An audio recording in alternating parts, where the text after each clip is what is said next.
जो ये mid term का सिलेबस है वो मैं अभी आपको बता दूंगा। साइंस में सिर्फ वही पढ़ना है, उसके अलावा कोई भी चैप्टर नहीं करनी है।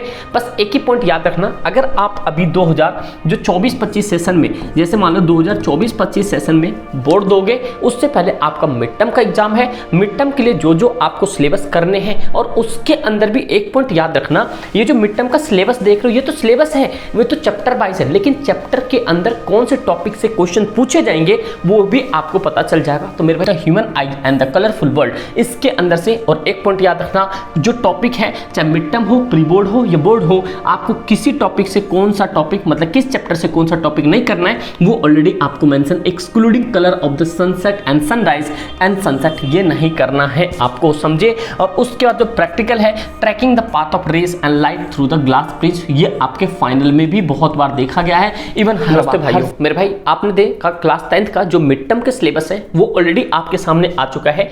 तो ये आप देख सकते हो क्लास 10th का जो ये मिड टर्म का सिलेबस है वो मैं अभी आपको बता दूंगा। साइंस में सिर्फ वही पढ़ना है, उसके अलावा कोई भी चैप्टर नहीं करनी है।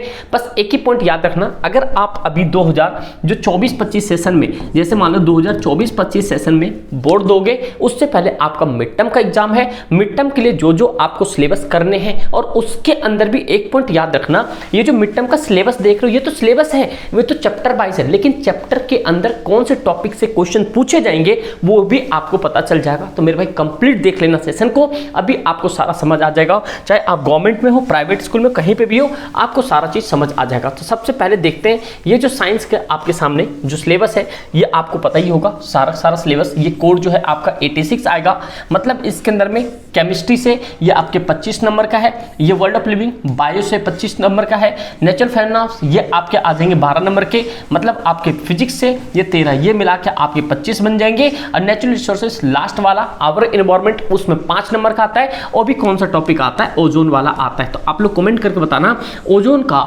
मतलब कि जो सिंबल होता है क्या होता है, समझे मेरे भाई। तो अब फटाफट से चलते हैं, जो नेक्स्ट पॉइंट है आपके सामने, जो मिड टर्म के लिए सिर्फ पढ़ना है वो आपको मैं बता रहा हूं यहाँ पे। तो सबसे पहला पॉइंट देखो, ये कंटेंट के अंदर में आपके सामने क्या है, कंटेंट में है आपके लिए पहला चैप्टर जो आप देख सकते हो, chemical reaction and equation.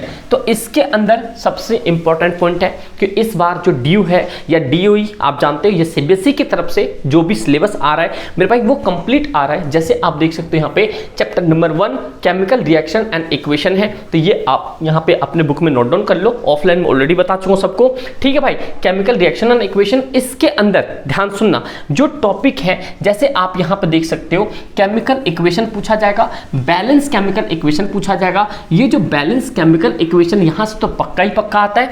Implication of the balance chemical equation, type of chemical reaction, तो ये आप टाइप ऑफ केमिकल रिएक्शन जैसे कॉम्बिनेशन हो गया, डिकम्पोजिशन हो गया, ये डिस्प्लेसमेंट हो गया, डबल डिस्प्लेसमेंट हो गया, मतलब प्रिसिपिटेशन हो गया, exothermic, endothermic, oxidation, D reduction, ये सारे टॉपिक ऐसे हैं जहां से आपके छोटे छोटे क्वेश्चंस बनेंगे। तो मेरे भाई अब समझ आ रहा है, मिड टर्म के लिए भी आपको यही सारा सेट करके जाना है। फिर उसके बाद ये जो प्रैक्टिकल के, ये आपको ज्यादा इसमें मतलब माइंड सेट नहीं करनी है, ये प्रैक्टिकल का है। फिर सेकंड चैप्टर आपके सामने आ रहा है। सेकंड चैप्टर जैसे आप देख सकते हो एसिड बेस एंड सॉल्ट, इससे क्वेश्चन पूछा जाएगा, और इसके अंदर क्या टॉपिक आएगा वो आप यहाँ पे देख सकते हो। सबसे पहले एक तो आपके पास कंसेप्ट ऑफ पीएच स्केल का आ जाएगा, फिर आपके पास यहाँ पे preparation and the uses of sodium hydroxide, bleaching powder आ जाएगा, बेकिंग सोडा आ गया, वॉशिंग सोडा आ गया, प्लास्टर ऑफ पेरिस आ गया। मतलब अभी जैसे मिड टर्म के लिए जो भी आपको ऊपर सिलेबस दिखा है ना, उसके अंदर में आपको पता चल गया सेकंड चैप्टर भी आ रहा है, एसिड बेस एंड सॉल्ट, उसके अंदर टॉपिक भी पता चल गया कि भैया मुझे ना ये सारे टॉपिक को तैयार करने हैं। और मिड टर्म क्या यार, ये प्री बोर्ड और फाइनल में भी यही सारे टॉपिक रिपीट होते हैं। लास्ट ईयर भी आप जाके चेकआउट कर सकते हो। अगर 2024-25 सेशन का एग्जाम दे रहे हो तो भाई ये वाले को बिल्कुल रगड़ के पी जाओ मेरे भाई, कंप्लीट पता चल जाएगा आपको अभी और आगे क्या होगा। सेकंड चैप्टर पता चल गया आपके पास। उसके बाद थर्ड है मेटल एंड नॉन मेटल, ये आपके पास मेटल आ गया, फिर आपके पास नॉन मेटल आ गया। इसके अंदर में क्या क्या है देखो, कुछ ही टॉपिक्स हैं, जैसे मान लो आपके सामने इंपॉर्टेंट, जैसे बहुत बार कोरेजन एंड इट्स प्रिवेंशन पूछा जाता है, यहाँ पे रिएक्टिविटी सीरीज पूछा जाता है, ये तो बहुत ही ज्यादा मस्ट है। आप कोई से भी प्रीवियस उठा देख लो, मैं भी अभी प्रीवियस क्वेश्चंस भी करवाऊंगा आपको, मतलब मिड टर्म से पहले पहले, बट मैं आपको सबसे पहले जितने भी सिलेबस करवा देता हूँ, इसके बाद कमेंट करके बताना किस सब्जेक्ट का सिलेबस चाहिए। कम्युनिटी बॉक्स में ऑलरेडी पूछ चुका हूँ। और मेरे भाई एप्लीकेशन जरूर डाउनलोड कर लेना, लिंक डिस्क्रिप्शन में मिल जाएगा, नहीं तो प्ले स्टोर से आप जरूर डाउनलोड कर लेना।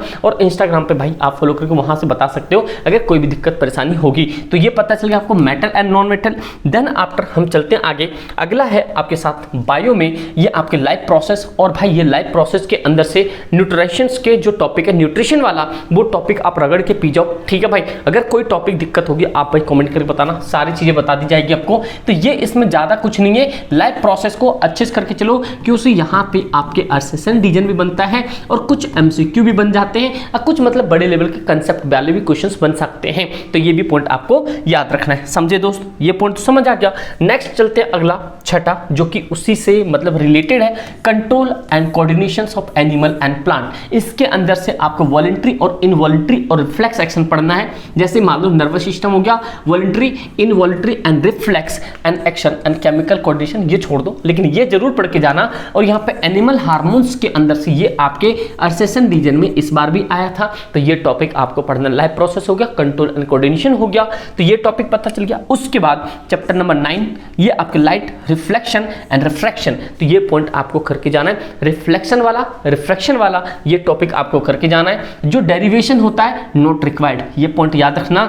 जो अभी आपके मिड टर्म होगा या प्री बोर्ड होगा या एनुअल एग्जाम होगा, उसके अंदर में डेरिवेशन आपको नहीं पूछा जाएगा, तो ये भी पॉइंट आपको याद रखना है। और ये मैग्निफिकेशन, ये आपको भाई करके ही जाना। कर्वेचर प्रिंसिपल मैं बता दूंगा भाई, इंपॉर्टेंट ऐसे क्वेश्चंस होते हैं इसके, जो फिक्स क्वेश्चंस होते हैं, बस थोड़ा सा क्या करना पड़ता है, उस पर थोड़ा अपने आप को प्रैक्टिस करनी होती है। फिजिक्स आपके हाथ में होता ही हूँ, समझ रहे हो बात को? लगता मुश्किल है बट बहुत आसान होती है। आपके सामने सारे क्वेश्चन भी आएंगे, एमसीक्यू भी आएगा, लाइव सेशन भी आएंगे। बस नए हो भैया सब्सक्राइब करें, नोटिफिकेशन बेल दबा लेना, बस आगे टेंशन छोड़ देना। जो आपके फैब में जो एग्जाम होंगे यहाँ पे फैब 2025 में, उसमें भाई डंका बजा दोगे, इतना गारंटी है। 70+ आप लेकर आओगे 80 में से, हाँ, बट उसके लिए क्या अभी से कंटिन्यूसली आपको प्रैक्टिस करना पड़ेगा। उसके बाद नेक्स्ट चैप्टर आपके साथ चैप्टर नंबर 10 है, जो आप देख रहे हो the human I and the colourful world. इसके अंदर से और एक पॉइंट याद रखना, जो टॉपिक है चाहे मिड टर्म हो, प्री बोर्ड हो या बोर्ड हो, आपको किसी टॉपिक से कौन सा टॉपिक मतलब किस चैप्टर से कौन सा टॉपिक नहीं करना है, वो ऑलरेडी आपको mention, excluding colour of the sunset and sunrise and sunset, ये नहीं करना है आपको, समझे? और उसके बाद जो प्रैक्टिकल है, tracking the path of rays and light through the glass bridge, ये आपके फाइनल में भी बहुत बार देखा गया है, इवन हर बार हर साल ही देखा जाता है किसी न किसी सेट में, तो ये करके जाना है। और ये आपको पता चल गया कि ये मिड टर्म के सिलेबस थे 2024 में, जो कि 13 सितंबर से पहले पहले खत्म हो जाना चाहिए, मोस्टली गवर्नमेंट वाले स्कूल्स के लिए। तो मेरे भाई ये पॉइंट समझ गए। उसके बाद प्री बोर्ड का भी आएगा, वो भी मैं आपको बता दूंगा, बट अभी आपको मिड टर्म का सारी चीजें मैंने बता दी। इससे पहले मैथ्स ऑलरेडी बता चुका हूँ, आप लोग कमेंट करके बताना और किस सब्जेक्ट का चाहिए। और मेरे भाई वन मोर थिंग, अगर आप नए हो तो सब्सक्राइब कर लो और भाई प्ले स्टोर से डाउनलोड कर लेना अपना ऐप, वहाँ पे बहुत सारी चीज़ें आने वाली है। बट एक ही चीज़ है, किसी चीज़ को मिस मत करना। और 3 महीने 4 महीने की गैप है, इनमें भाई रगड़ के पढ़ दो, बस काम सेट हो जाएगा। उसका प्री बोर्ड होगा और एनुअल तो जानते हो 15 फरवरी के आसपास से शुरू ही हो जाएंगे। बट उसके लिए क्या करना, आज से प्रिपरेशन करो। और भाई टारगेट मतलब कि ऐसे 500+ नंबर का रखो, क्योंकि 600 नंबर का टोटल हो जाएगा आपका, 550+ आप टारगेट रखो, समझे दोस्त? कोई दिक्कत परेशानी हुई कमेंट करके जरूर बताओ। Thank you so much and जय हिंद।